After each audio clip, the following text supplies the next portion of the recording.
Saylaman okotru Hüdürleye Yumsodum gözlerim görmesedim ben seni. Sen gözünden akan yaş değil hılır ya meni. Her günden ayra salyar bir de yine tane bakana. Can Allah'ım ehli zat bir de tersine.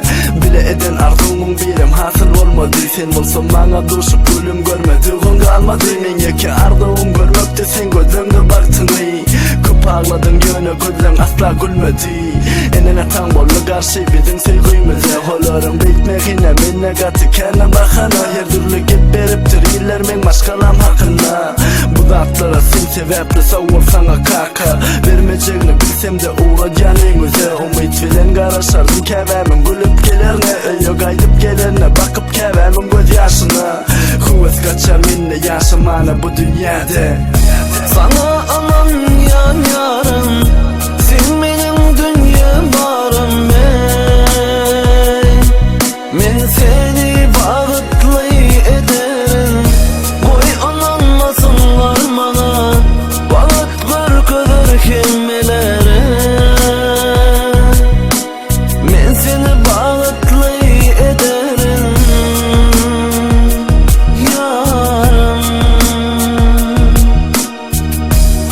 Gönülün aydıp geçen sözü var. Hele çıkmadık cana umut var. Yarananımdan dileyen söylenimi bana etmez ar. Bu arzu umutlarla nesip edip baksa elter. Men yıkılyan yine kalyandırmış yan baktımı. Öz gülümü vermerin hiç kime. Yine görürsün vart geçer. Heneme tam razı olur. Diyen sözün menin ertireme umut verer. Gülüğümü iyar günü taşından gelen cepler. Gıy seni seyen olsa bulmadı bu zatlar. Sen bilen bulmak istese ol sen bilen kaçar. Bana akıl satman öz aklım bana yeter. Belki seni yanır yaradan biri var. Vakti gelir enen atan bize razı olur. Sen bulursun gelim nesip olsa. Akça ellerine dakarın bağıt halka.